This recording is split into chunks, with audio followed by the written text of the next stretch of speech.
Hello, friends, and welcome back to r/ProRevenge.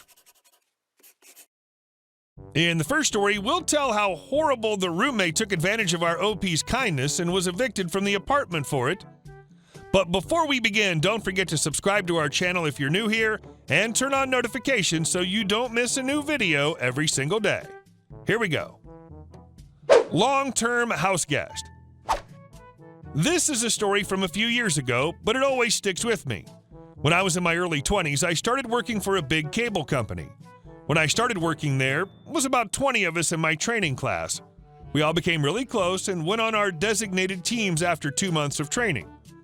Anyway, one of my fellow trainees, we'll call her Sally, went to the same team as me. Sally and I became super tight and often had lunch together and would get together on our off days for shopping, movies, whatever. She seemed to get me, and I was super excited to have a new friend. Anyway, Sally was in a pretty awful relationship. Turns out her boyfriend was emotionally abusive, and he would go on these rampages where he'd flip out and start putting all her stuff on the porch, telling her to get out. She would look for a place and plan to move out, and he would draw her back in with promises to change. This went on for a while, and she went back and forth with this dude. I told her if she ever needed a transitional space to crash, please come crash on my couch for a little bit till you get back on your feet. She finally hit me up, taking me up on the couch. After a big blowout, she finally had enough and decided to make a change. We talked about everything beforehand, and she said she'd be with me for 3 months tops. I have a big place, 1 bedroom, but still big. I told her that'd be fine, she just needs to buy her own food. I wouldn't charge her for utilities or anything. Fast forward, a year later, Sally's still living on my couch. It's partially my fault for not pushing her out sooner. We are close friends, and I don't know how to say that she's overstayed her welcome. Well, come to find out, she's been talking to her emotionally abusive ex-boyfriend, and she told me she'd be moving back in with him.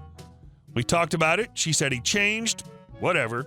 We kind of let our friendship dissipate, as I didn't really support her decision and was still a bit upset from me not forcing her to stand on her own 2 feet sooner. Later that year, I bought my first house. 4 bedrooms, 2.5 baths, in a decent neighborhood in the city I live in. She heard through a mutual friend that I bought the house, and she texted me congratulating me. I was so happy she'd reached out after months of not really talking that much and being as close as we used to be. Well, that conversation took a turn into her asking if she could move in with me again because her boyfriend and her were having issues again. She knew I had a lot of extra room and figured she could cash in on the extra space. I said no, that I wasn't looking to live with anyone, and wished her well. Over the next few weeks, she called me 2 to 3 times per day crying because he was being abusive, but she wouldn't let me call the police or help her find a place. One close friend is a domestic violence counselor and offered to get her an apartment rent-free until she got back on her feet. She turned all that down because she still loved him. I can't pretend to know what abuse is like and how people cope with it. After some more begging to move in, I finally relented and she came over to check the place out. When she came over, I showed her the room that'd be hers. It's not huge by any means, but it's a room and it's right across the hall from a guest bath, which no one ever uses unless I have company staying over. She kind of shrugged at it, but whatever. I was showing her around and showed her the master, which is a large room with a master bath attached to it. She saw this and said, "Wow, this room is way better than that other one. I want this room." I laughed a bit, figuring she was joking, but she had the straightest face I've ever seen. She said, "I'm not kidding. Give me this room." I told her no, she should be grateful that she'd have any room, let alone rent-free. I was already unsure about welcoming her back to live with me, so naturally, this made the decision for me. She stormed out of the house and texted me later that day saying, "Thanks for nothing." And I haven't heard from her since. She quit her job and is still living with her boyfriend last I checked. I think about her from time to time because I worry she's in a tough spot, but literally everyone told me she was using me. I don't know. And our next story. How the VP of Sales came and went.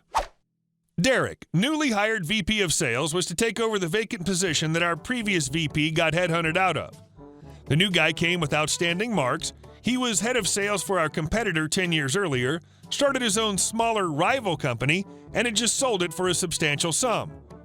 The guy was the goose that laid the golden egg in the eyes of management.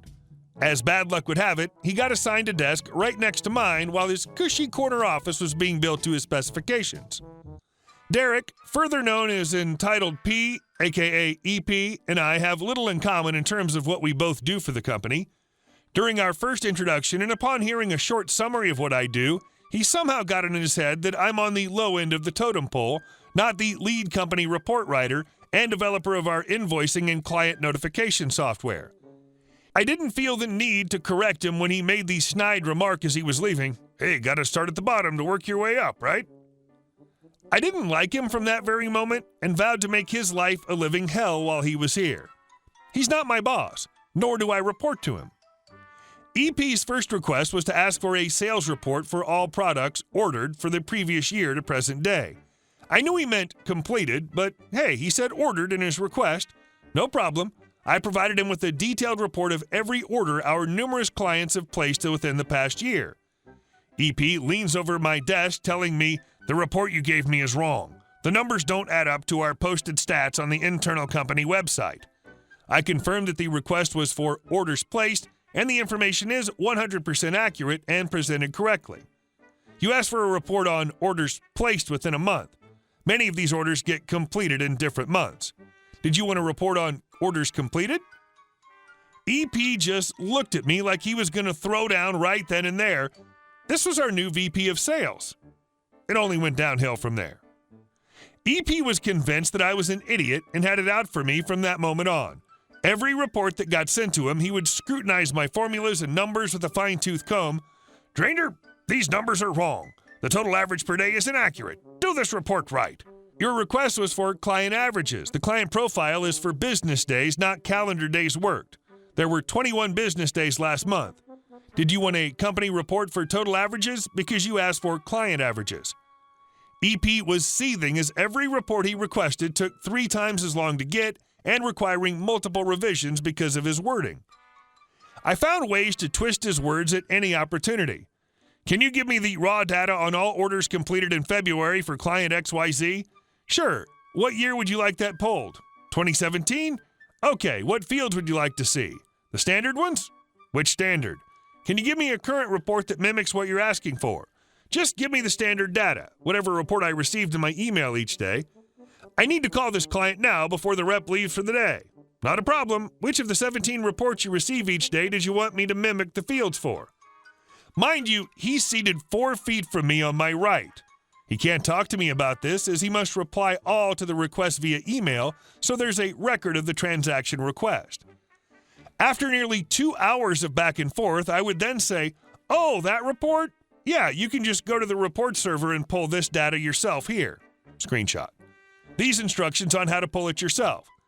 This would have taken him 2 to 3 minutes tops, even for a first-time user. It's IKEA-style simple instructions, so literally anyone can do it. He never replied, but I could hear him muttering profanities under his breath. Nobody in the company liked him. His label of Entitled P was living up to his namesake, as company gossip about him was spreading like wildfire. To top the list of things this idiot was doing going around the office, it shows a whole new level of incompetence. "What's the company policy on removing the K-cups after making a cup of coffee?" Mother effer, throw it away. If you see the previous cup in there, throw it away. It's not rocket science. Do I have to dial 9 for an outside line? For the 20th time. No, just dial. Why does the color printer only print black and white? Because for the 10th time, that's a black and white printer. You have to switch printers to print color. No, we can't make the color printer default for you. No, you can't print your emails in color. No, it will not help you do your job better. I need a better chair. Can you order me the $4,400 executive chair from Super Expensive Furniture Corp? No. You'll get the standard $700 executive chair that even our CEO uses that we've ordered for all our executives. They'll arrive in your office at the end of next month when it's finished. But I need this chair for my back. Mother effer, you have a framed photo on your desk of you driving a car in a demolition derby taken last year. He bragged about it during his welcome speech he gave to the monthly company meeting. EP eventually got let go a mere 5 weeks after being hired. The official reason was that he was not a right fit for the company. The unofficial reason was that he told off the CEO in a meeting about how incompetent his staff was. "Surprised you were able to keep your company afloat," were the words he was quoted saying to the owner. I felt a sense of pride and accomplishment for contributing to his downfall. And our last story. Punk kids make my mom cry, land them in cuffs. My mom's first year teaching included this class of seniors. They were a bunch of punks who made her cry with some not-so-nice pranks like putting stinky liquid in her air conditioner and crazy gluing the lock in her classroom door. These are two of the big things I remember that really upset her. My revenge consisted of selling them a fake answer key, which made them fail their test. They, of course, were upset, so they started blocking their cell phone numbers before calling me during lunch and leaving death threat voicemails. Unfortunately for them, my dad's an agent with the FBI in our small hometown. After letting him know what was happening with the voicemails, he got pretty concerned. He didn't play around with that kind of stuff, so he immediately got a court order that day from a judge issued to the cell phone carriers involved to obtain the account information. After contacting the account holders, parents, and figuring out what was going on, he had them meet him at the school while the officer assigned to our campus pulled those seniors out of class in cuffs. He was initially pretty concerned, which is what prompted him to get the court order issued, but he didn't want to screw over these kids by pressing charges.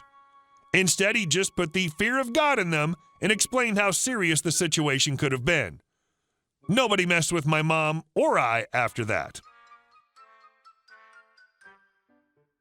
Hey guys, thank you all for watching the video. I'll see you in the next one.